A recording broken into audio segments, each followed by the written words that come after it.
I usually avoid going back and saying what could I have changed because everything in life happens for a reason. I think it happens because you have an opportunity to do something different in that moment, and that's how opportunities line up. There are some moments that actually made a significant difference to my life. One is back in 2003, I joined Oracle in 2002, January. And early 2003, I realized I need to improve my own communication skill. I was struggling to communicate complex ideas to product managers and business analysts and so on. Luckily, I was ready to change. I had seen a lot of engineers at Oracle who would blame other people saying, okay, I'm not growing here because my manager does not support and my team is not correct and so on. All these reasons for not growing. Very few people were actually looking inward and saying, how can I grow myself? My mental model, Srikanth, is a setback is a setup for a comeback. A setback is a setup for a comeback. That is my mental model. Welcome to Inspire Someone Today podcast, a show where we dive into the stories and insights that has the power to create ripples of inspiration in your life. I'm your host Srikanth, and I'm thrilled to be with you on this journey of inspiration. Hey, my dear listeners, welcome back for the finale episode of 2024. With me today is Pramoda Vyasarao, joining us all the way from California. The last episode gave you an introduction to OKRs, objectives and key results. And we want to wrap up the year giving you perspectives into goal settings. And who better than the guest who is joining us today to talk about goals, goal setting, and how he reinvented his own career and life through this approach. It's an absolute joy to have Pramoda joining us for this episode of Inspire Someone Today. Pramoda, welcome to the show. Thank you, Srikanth. I'm so excited to be here. Likewise. So, Pramoda, this year went by like a whirlwind, and we are at almost the last episode for 2024. Like I said, our listeners couldn't have asked for a better episode than this, where we will talk to you about the goal setting process and all the goals that you have been able to accomplish. More of it little later. But before that, if I were to ask you, how did this whole journey for Pramoda start? Where did you grow up? What impacted you as you kind of grew up and have taken the role that you have been doing now? You have kind of moved from a technology leader to a coach, to an author, to a solopreneur. Walk us through this journey. Wow, that's a long story to narrate. I'll keep it short. Originally from India, I was born in a city called Shimoga in Karnataka state. You asked a question about how it affected my bringing and my approach to life. One thing, Srikanth, is I was born in a family of teachers, a lot of teachers. So two things stand out when you have teachers around you. One is they are content in what they're doing. They enjoy teaching. They are content with what they're doing. And it rubbed off on me right in my childhood. I enjoyed teaching, sharing my knowledge with others. It became natural to me. I have also seen this coming to my sister, who is elder. I also know that many other family members like teaching. And I'm sure this came through osmosis by our family members like my father, grandfather, my uncle, aunt, and so on. That came to me naturally to teach, to help other people, to share my knowledge. That also came across in my career, both at Oracle as well as Meta or Facebook earlier. That came through as well in my jobs. At Oracle, in addition to my job, I used to conduct workshop courses on communication, leadership, storytelling, and many other aspects of soft skills. I wasn't getting paid for that. I just did it because I enjoyed doing it. I had my own challenges growing up in terms of confidence and speaking in public. I overcame my own challenges and I started helping other people in the office. That gave me an opportunity to meet more people, share my knowledge. I really enjoyed sharing my knowledge with other people. So when I took a 2-year break to do something on my own, it was natural for me to find out how do I take all my knowledge, wisdom I've gathered, 21 years of experience in India and then the United States, and add value to other people, essentially serving other people through my strengths. And that's what I'm doing in the last 2 years, writing a book, teaching courses, doing one-to-one coaching, speaking engagements in big companies. That's what I've been doing in the last 18 months. I think that's a wonderful rally cry, serving people through your strengths that you have out there, Pramoda. And as this journey has unfolded, are there any moments that you kind of reflect back now and say that, okay, these are the things how I wish I had known 10 years back for me to make the difference now? I usually avoid going back and saying what could I have changed, because everything in life happens for a reason. I think it happens because you have an opportunity to do something different in that moment, and that's how opportunities line up. There are some moments that actually made a significant difference to my life. One is back in 2003, I joined Oracle in 2002, January. And early 2003, I realized I need to improve my own communication skill. I was struggling to communicate complex ideas to product managers and business analysts and so on. Luckily, I was ready to change. I had seen a lot of engineers at Oracle who would blame other people, saying, okay, I'm not growing here because my manager does not support and my team is not correct and so on. All these reasons for not growing. Very few people were actually looking inward and saying, how can I grow myself? Fortunately, I had good mentors back then. And some of them said to me, look, there is a club called Toastmasters Club where you can go every week and improve your communication skill. I made a decision to attend one club meeting.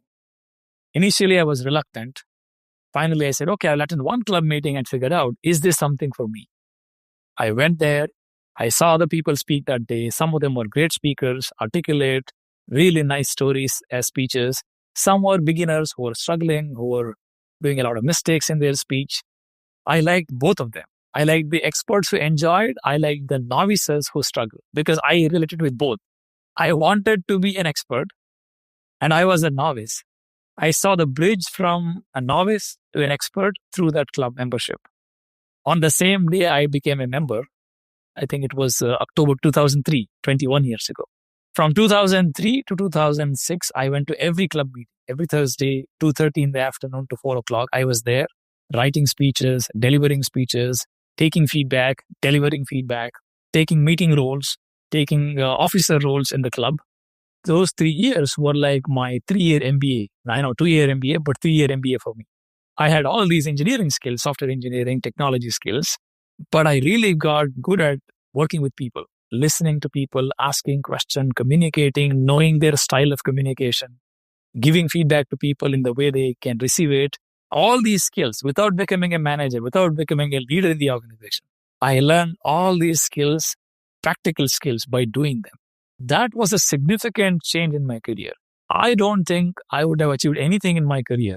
Like if you look at my career in growing as a manager and manager of managers, organization leader at Oracle and Meta, I don't think anything would have happened without me getting those practical skills under my belt in those 3 years.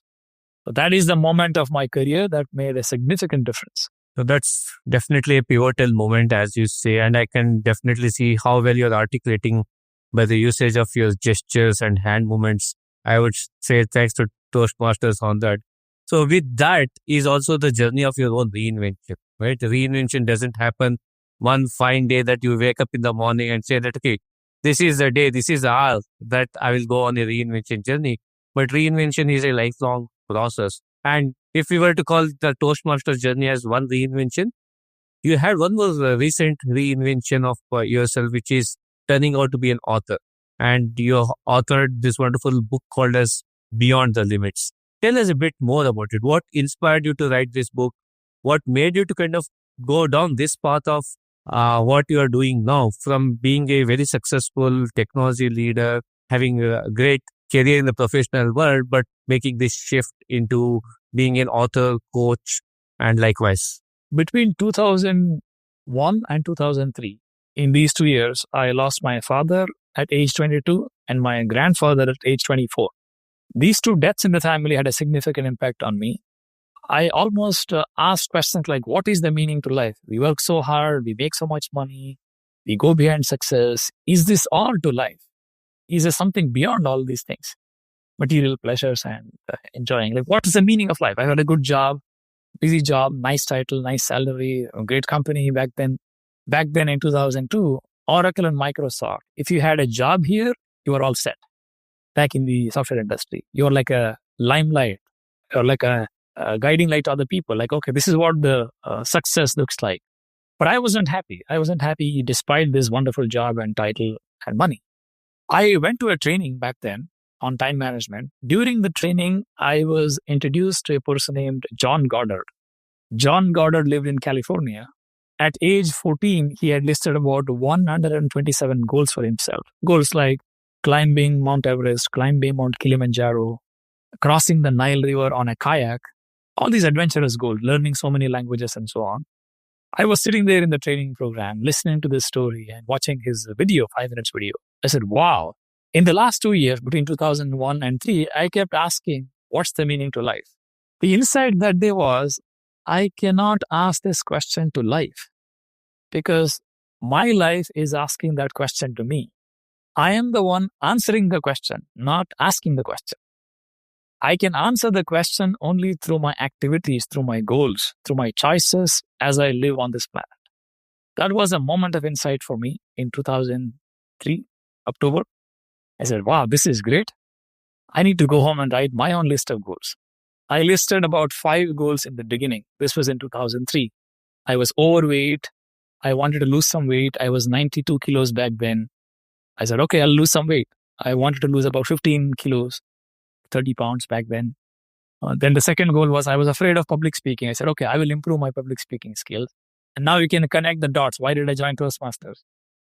The third goal was I was scared of water. I wanted to learn how to swim. I started learning how to swim. I added that as a goal. I wanted to learn martial arts as a kid. I loved Bruce Lee and Jackie Chan and other martial art heroes. But I never got a chance to learn martial art as a kid in my youth days. I didn't want to regret, so I added that as my another goal. And the fifth goal was donating blood 50 times before I turned 50. Because my family had a few emergencies and my family members needed blood. People who came and donated, they actually made an impact on me that this is important, we must do it, all of us. I wrote those 5 goals in 2003. From 2003 to 7, I made significant progress on all the goals, except the fifth one, which is donating blood 50 times. I achieved all those 4 goals. I learned how to swim. I became a confident speaker. I lost about 15 kgs in 2 years. And I donated blood about 8 times in 4 years, 8 or 9 times. In 2007, I said, wow, this is great. Setting goals can simply change my life. I added one more goal to my list called writing a nonfiction book. I wrote that goal in 2007. That was the reason I wrote this book. In the book, I write 52 goals from 2003 to 2024, 52 goals. Goal number 1 is losing 15 kgs or 33 pounds. And goal number 52 is writing a nonfiction book. It's like a nice rounding of the story. The book talks about all the goals, with the book itself being the last goal in the book. Yeah, that's just wonderful. Amazing to kind of see one. Not only did you conceptualize this, but you also ultimately ended up achieving each one of those goals. While we are talking about goals, Pramoda, and somebody who has accomplished all of those, what you set your sight on, how much of this is driven by that passion wanting to do versus how much of it is driven by the FOMO factor that everybody else is doing? For example, weight goal can be personal, can also be driven by what people around you are doing. So how do you kind of channelize, first, how do you identify a goal and then channelize those goals which is yours, not somebody else? There are 2 types of goals when it comes to life goals. One is called intrinsic goals. The other one is called extrinsic goals. Extrinsic goals are usually to please other people, whether it is making more money, getting a great job, buying a house. You have to be careful about why are you doing it. If the goal is to please other people, those are usually extrinsic goals. That you want other people to notice your goal, appreciate you, applaud you, encourage you, saying, wow, you are really great because you did this. And it's called extrinsic goal. Intrinsic goal is something that you really enjoy doing. I have a formula for intrinsic goal. There are 3 C's. Either you're improving your capability, or you're improving your connection, or you're increasing your control, self-control in life, controlling life. So connection, capability, and control. Now, if somebody wants to run a marathon, you can always say they want to improve their health. They want to be in control of their health and their energy in life. That is the intrinsic goal component. How long they run, in how many minutes, Now you can come back and question that could be extrinsic goals to please other people, to prove that I'm really smart or I'm really fit. But if somebody wants to run a marathon just for the fun of running and the joy of running, experience of finishing a long distance race, that is an intrinsic goal. The moment you chase the numbers and say, I'm going to do this for proving that I'm somebody really smart, then you are treading hot water there, because now you might end up chasing more goals that not necessarily help you as a person, but you're always trying to prove that you're worthy of respect from other people. Okay, that kind of makes sense. So intrinsic goals is your own, and some of the intrinsic goals can also be extrinsic goals. But as long as that clarity is there for you, it doesn't really matter how it lands extrinsically. Is that what it is? Yes, you're right. Some of them is intersection. Although you have intrinsic goals, let's say your goal is to become an entrepreneur and start a company, that's your intrinsic goal, but there is some extrinsic component to it. That is fine, because the impact has a ripple effect on it. That's totally fine. But you and I both need to be grounded whenever we are achieving goals. Where is the intrinsic aspect here? What's the factor that brings me joy in this goal? So that I enjoy the journey, not just the destination. Usually extrinsic goals are always a destination oriented. You arrive and then you feel good about it. That is another indicator. That's a very beautiful way of putting it. So extrinsic goals is always the destination. Intrinsic is the journey. Yes. In intrinsic goal, you are not in a hurry. You are enjoying every day. You get joy by doing things. You're not looking for a moment of glory saying, I will do this. The moment I do this, people will respect me. The moment I do this, I'll be more valuable in society. That's extrinsic goal. The journey itself is fascinating. You are doing something that really you enjoy and it adds value to your life, probably to other people as well. And with so many things going around us, it's really difficult to have a small list of things and saying, this is what you do. You gave a number 52. I don't know, is 52 a number? Is 100 a number? Is 5 a number? So, and you have a beautiful framework. Why don't you give us to that example of how do you go about setting these goals and what's the right number? There is no number. If you ask me, a lot of people, when I coach one-to-one coaching engagement, people ask me, how do I know my purpose in life? And their definition of purpose is with a capital P, like there is only one purpose in life. This thinking really troubles people. This one purpose in life, this can really trouble people. We are multifaceted. We enjoy different things. I recommend people thinking with a small p. You could have multiple purposes in life. The more you can explore, the better. The more experiments you can run, the better. If you look at my list of goals in 21 years, 2003 to 2024, 21 years in the book, there is a variety of goals from health, fitness, performance, confidence, education, serving society, helping other people. I take a lot of these domains of life and experiment. What can I do?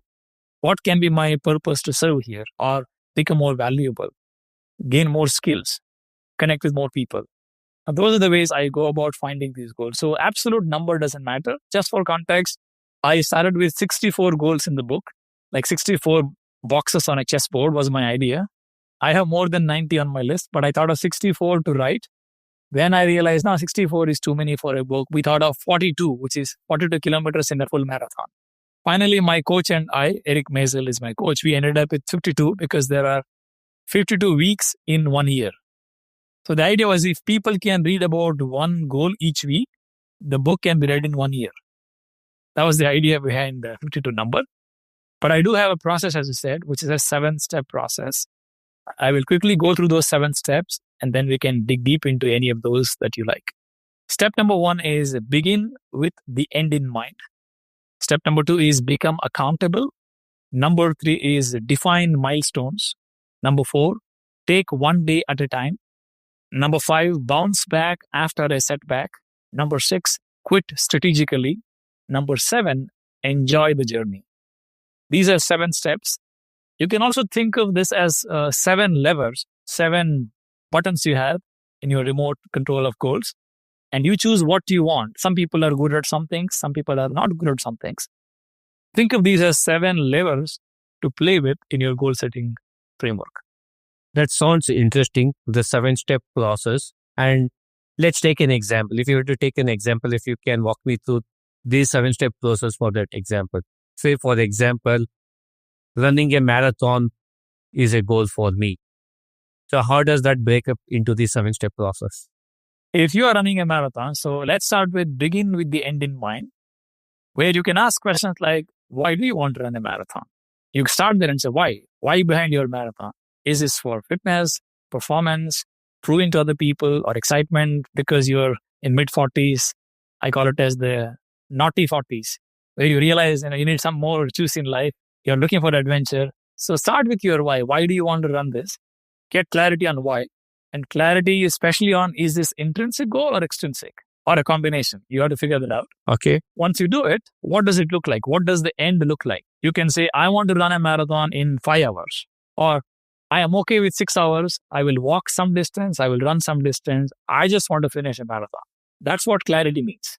Okay. That's what begin with the end in mind is. Yes. You have to define clearly what does the end mean to you as a person, Srikanth. What does running a marathon mean to you? Is it running in 6 hours, running nonstop without walking, or 5 kilometers walking and the remaining is running? That's the end in clarity. What do you want to achieve? Okay.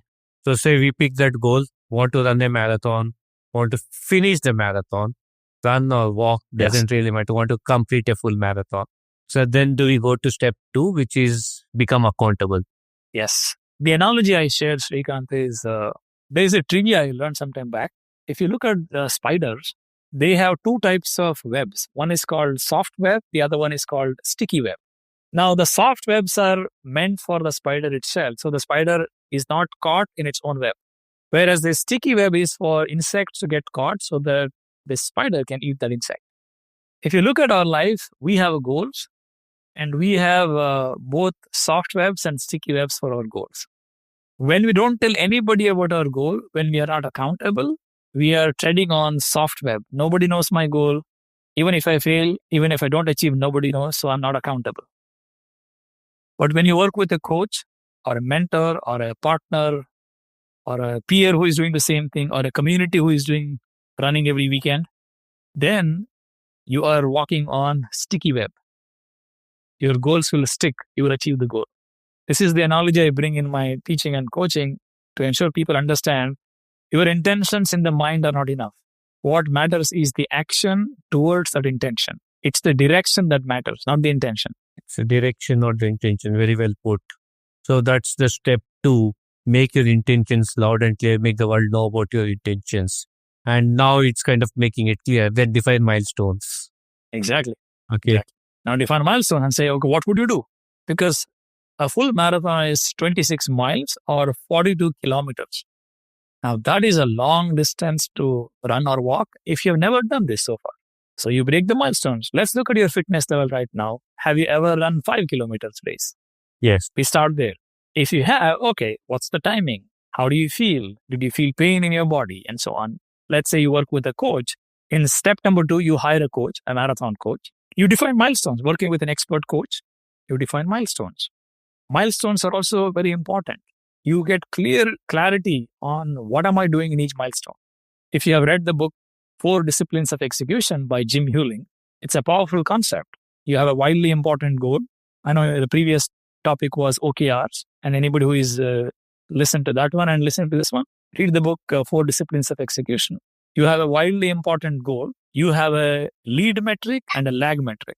A lead metric indicates what's in your control. Like working out every day for 30 minutes is a lead metric. A lag metric is where it's the result. Meaning, can you run 5 kilometers in 30 minutes? Is the lag metric. You and I can control lead metric, but not the lag metric. The lead metric can influence the lag metric. That's what is done in Define Milestones zone, where you can define milestones, quantify it, put some measurement around it, around your goals. That is step number 3. And one day at a time. So running a marathon is not you decide today, January 1st, and January 31st, you're out there running the race. The secret of our success is in our daily routine. Our intentions can be great. All our plans can be great. But the rubber meets the road every day. When you get up, what do you do? What habits have you developed? How is your routine? How are you creating blocks of time for your big rocks or big goals? That matters a lot. Consistency always beats intensity. You can be intense for one day, but next 1 week you can fizzle out and not have any interest. That does not help in goal setting. You have to be consistent. Your intensity can vary. but the consistency is more important. You are in the game every day. That is taking one day at a time, where I talk about habits you can develop, what you can change in your routine to be more creative than reactive. These two words, creative and reactive, are anagrams of each other. They have the same 8 letters. But if you take a moment to reflect, there is a 180-degree shift in mentality and perspective. You can be reactive, you can be creative. It's a choice. So what's the creative idea here? So if somebody is preparing for a marathon, Yeah, you could start something in the morning and say, the first 3 hours of my time, let's say you get up at 5 o'clock in the morning, you will be creative. In the sense, you will create something for your goal. You create a block of time for maybe silence, meditation, reflection in the morning. Look at your daily routine and plan. Stretch your body, do the workout the first thing in the morning. As soon as you get up, if you can do the workout as soon as possible, you will have high energy throughout the day. As opposed to going and being reactive with your phone, checking social media, checking office emails. By the time you check all those things, half the energy is gone. Your energy is drained now. Like you're putting jumper cables on your brain. I like those analogies. If you put all that to later in the day, your email, social media, office work, etc., if you create that block of time for yourself, or whether it is silence, meditation, breath work, journaling, reading sometime for 20 minutes, and then do your workout. The first thing in the morning is do your workout. In this context, we're talking about your marathon goal. In different contexts, it can be something else. Like when I was writing a book, I wrote for 4 months continuously every day for 45 minutes in the morning, the first thing in the morning. Because later in the day, I would not have the same sense of urgency and creativity. That's the reason we do it as soon as possible in the morning. So that's how you create the blocks of time in your day and be creative before you become reactive. Beautiful. This is lining up well. Now the next step makes total sense. If you're regular disciplined with all of these things, the bounce back portion of it will take care of itself. So you can slip, but you also give yourself a chance to kind of bounce back. Absolutely.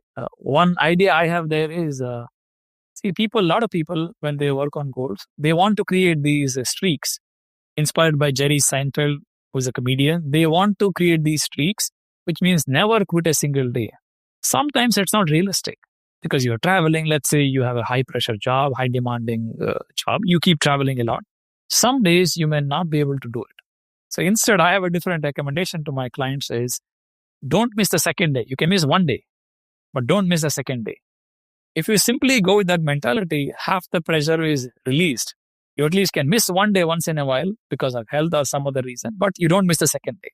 The other mental model I have with my clients is you can miss only 4 times a month, not more than 4 times a month. So not 2 consecutive days, you're not missing anything regarding your goal, and not 4 times a month, maximum 4 times a month.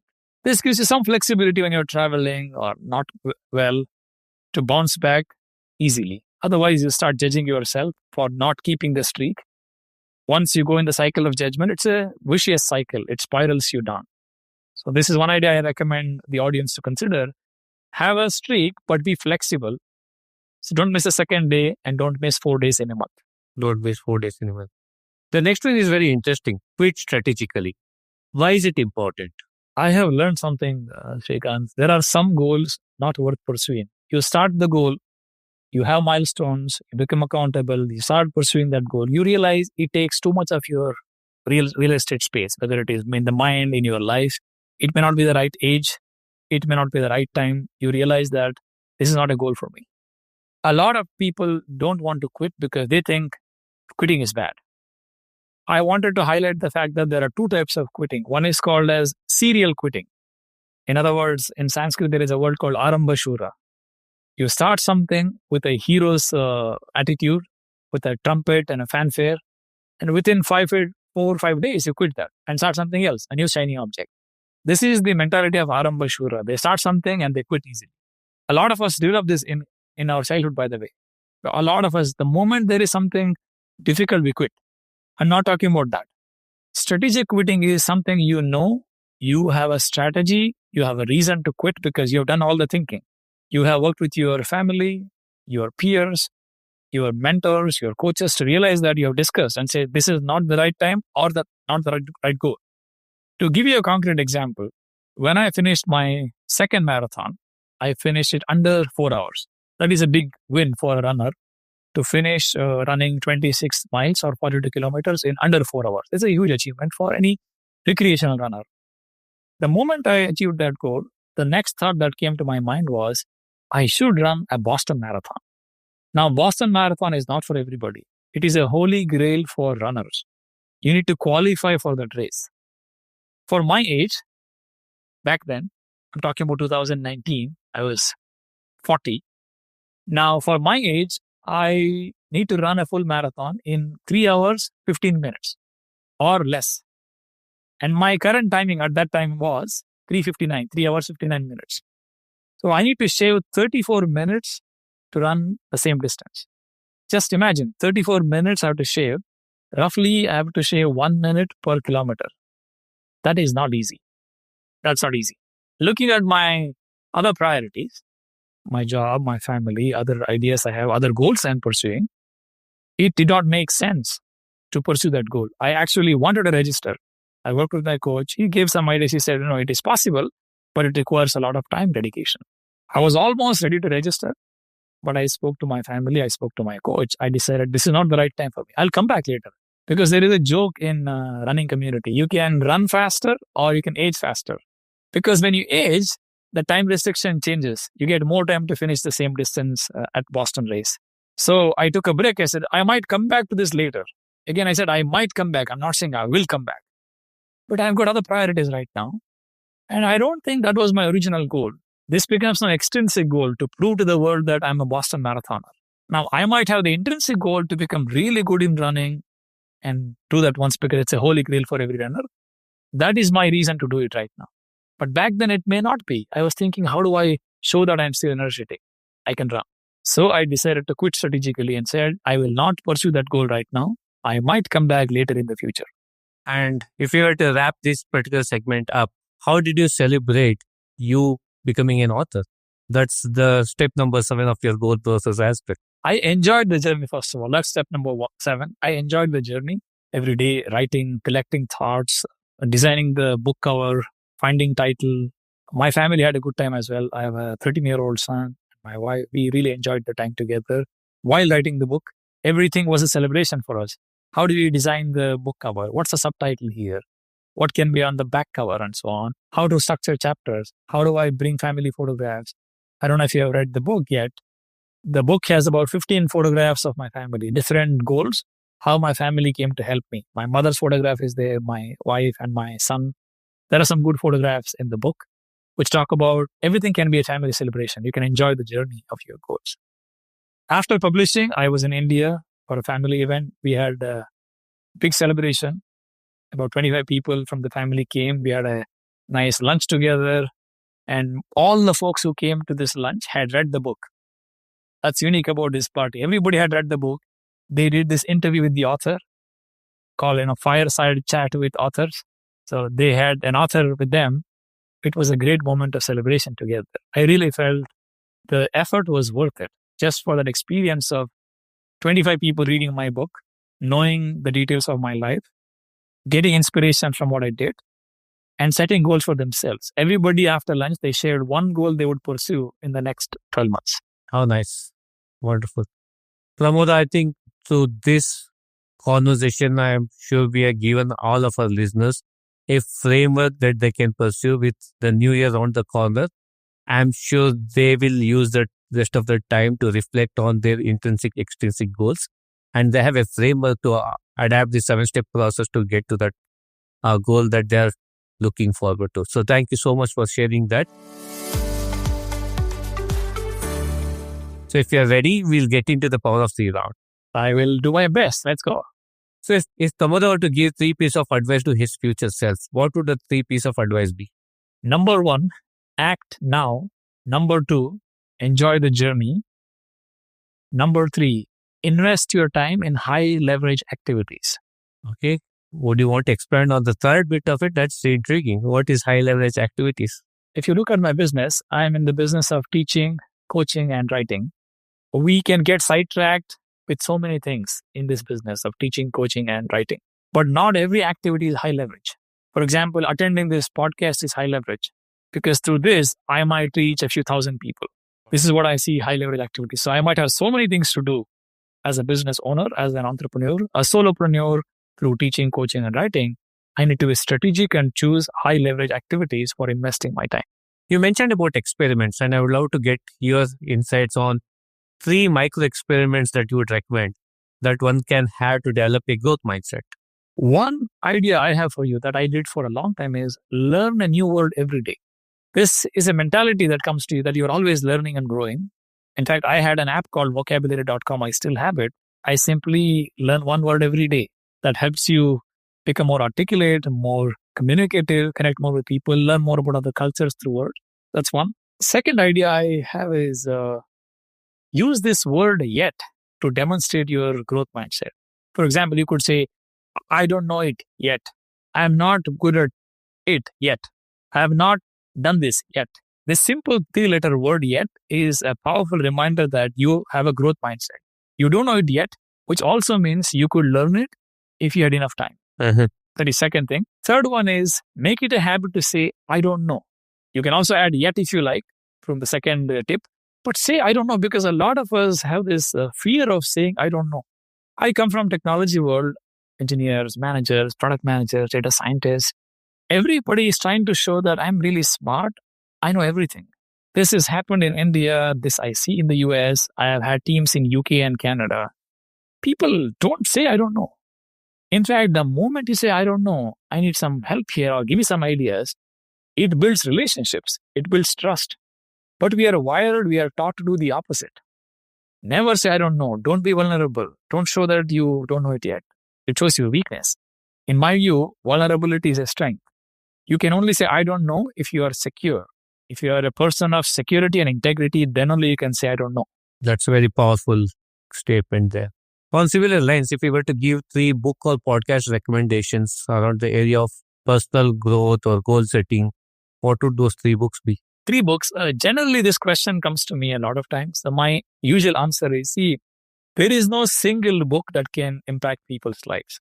People are at different places, and depending on where they are, I keep recommending different books. In fact, in the last 21 years, I have read about 800 books in the last 21 years on self-development, leadership, management, and many other areas, including technology. There are 3 books I recommend for beginners because I believe most of the folks who are listeners are looking at personal change, improving themselves. So I'll recommend 3 books. One is on leadership. What Got You Here Won't Get You There by Dr. Marshall Goldsmith, my idol, mentor, and he also endorsed my book, is A Generous Soul.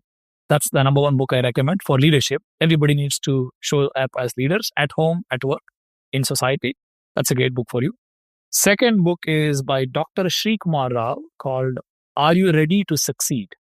Are You Ready to Succeed by Dr. Sri Kumar Rao. It's a phenomenal book on looking at your life, your mental models, your beliefs, your mental chatter to figure out the world that you react to is inside you. It will change your thinking. The third book I recommend for personal changes, like you want to change something, whether to lose weight, to run some marathon or run a 10-kilometer race or any personal change, read this book by Jeff Olson called The Slight Edge. The Slight Edge by Jeff Olson. It's a wonderful book on making personal change little by little every day. Thank you. Looks like lovely recommendations. Thanks for sharing that. What are your 3 goals for 2025? Number 1 is my health goal. I had a couple of challenges with my numbers. I'm generally healthy. My vitamin D was low, B12 was low last year. Things happen with our diet and lifestyle. I actually did a good job last year. I have improved that. Next year, I'm looking at other parameters to see how else I can optimize my health. And some of these are not really health issues, but they could be good indicators on what will happen in the next 20 years. So I go through all these tests, lab tests, genetic tests. They're all proactive tests to see where my numbers are and how do I optimize my health. So number 1 goal is to optimize my health next year. Continue the journey to optimize my health. Number 2, I want to read one more book called How to Now. And the subtitle of the book is A Practical Guide to Identify and Achieve Your Goal Starting Now. That's the book subtitle. How to Now is the second goal.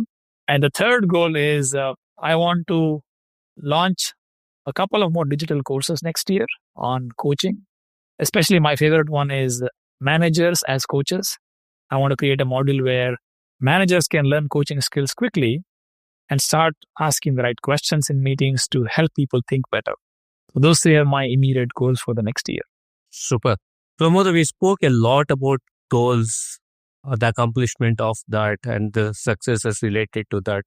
I want to draw your attention on 3 setbacks that you have had or you have seen maybe your clients having, and key lessons learned through those setbacks.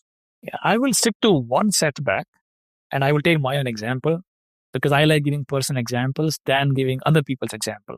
That inspires other people. My mental model, Srikanth, is a setback is a setup for a comeback. A setback is a setup for a comeback. That is my mental model. In January 2023 last year, there was a lot of restructuring at Meta and my job was eliminated. My position was eliminated last year. And if you ask my wife, you will not believe. I'm telling this so that people can understand. I saw the message. I know this happened 2 years ago. I saw the message of me being part of this restructuring and part of these 11,000 people who got laid off. The moment I saw that, I started laughing. Really. The laugh was because this was an opportunity to deploy everything I had learned in the last 21 years. This is a time to show what I'm made of. As opposed to reacting, blaming the economy or the company, I said, how can I use this? I took a couple of months break. I had a few options back then. I knew recruiters at Google, Uber. They were approaching me. I was in touch with them. But I decided not to pursue another job. My decision was taking a 2-year break. I spoke to my wife and a couple of my mentors. And the decision was, I will take a 2-year break. I will treat this as my personal MBA. If I make money, that is great. But in these 2 years, I'm going to do what I really enjoy doing and see if I can monetize that. And I built a funnel in the last 18 months. The funnel has the leftmost piece, which is my free newsletter every Saturday. There are a few hundred subscribers. I'm sure it is crossing a few thousand very soon. All practical lessons on goal setting, leadership in that newsletter. From there, people can buy my book, $12 for a printed book, probably 500 rupees in India, I think, and maybe digital book for $4.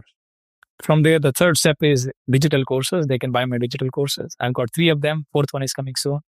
4th one is my online cohort courses. I've got 4 cohort courses online I teach. People from various countries come. So far, 300 people have taken my courses. 5th one in the funnel is one-to-one coaching. I've got about 10 clients. I don't take more than 20 clients every year because my time is limited. I do other things. I've got 10 clients active right now. 75 clients I worked with in the last 18 months. So this is a funnel of 5 things in my business. I don't think I would have done this without the event at Meta. So you can think it as a tragedy, or you can think of this as an opportunity. Absolutely. And that's a mindset, right? How you kind of train that mindset also defines what that path should or could look like. That is the reason I took my personal example. Otherwise, we can all talk about some theory of some author, some hero, and say, here is what they did. Okay, what am I doing to demonstrate this? Everybody can preach, but it's the practice that matters. So true. That's a wrap of the Power of 3 round. What do you think are some of those critical mindset habits that one need to have to thrive in this kind of an environment? I recommend one simple mindset shift for people. There are 3 paradigms you can come from in life. One paradigm is that everything I feel is because of external world. I feel angry, I feel upset, I feel sad because of what's happening around me is one mindset or one paradigm. The second paradigm is some things are from the outside world. Some things are in me, meaning I think some thoughts and hence I feel this way. That is called mixed paradigm, a mixed reality. And the third paradigm is every time I feel something, it is a result of my own thinking. So paradigm 1 is completely external. Paradigm 2 is mixed paradigm. Paradigm 3 is everything is inside. My feelings are driven from my own thoughts, not from people around me. I have realized in the last 21 years of personal development, there is no other paradigm. There is only paradigm number 3. Our feelings are a result of our thoughts. There is no feeling without a thought. It is like two sides of the coin. You cannot feel something without thinking those thoughts. You cannot feel insecure without insecure thoughts. You cannot be happy without happy thoughts. You cannot be sad without sad thoughts. So they are related. Anything else can be built around this paradigm. Anything in life. I think that's a powerful message. Your thoughts is what shapes you. Unfortunately, people, all of us, including me, we understand intellectually. When all these authors come and talk, like physicists, scientists, quantum physicists, when they come and talk, we nod our heads, yes, absolutely. Intellectually, I get it. Thoughts become things. Thoughts create matter. We do all these things. But it is not easy to be in that awareness that my own thinking right now, I am upset because of my own thinking. This is not easy. Coming back to that awareness day by day and saying, I'm upset today because I'm thinking something. I'm feeling low because I'm thinking something. This awareness, you have to come back and ground ourselves that we are the projector of our feelings. So true. And we have spoken a lot around goal setting, all of it. Ultimately, beyond achieving these goals, you mentioned about happiness and success. How do you measure success in life? What's the measure of success? I will give you two perspectives. One measurement is how many people I was able to help and make a difference. If they can get more awareness, look at their own intrinsic goals and achieve more in life, that's my measurement of success. The second measurement is how calm I am every day. Regardless of what's happening around me, around the world, what is the level of calmness I carry with me? It is my second measurement of success. Because I believe calmness is one of the most beautiful jewels of wisdom. The wisdom in people shows in their calmness. The more calm people are, the more grounded they are, you know that they have arrived, they have succeeded. They are not disturbed by what happens externally.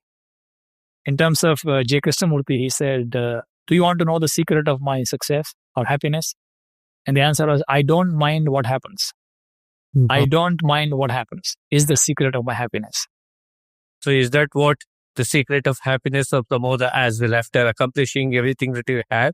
Had a fantastic last 24 months on your solopreneur journey. So what defines happiness for you? Happiness is helping other people.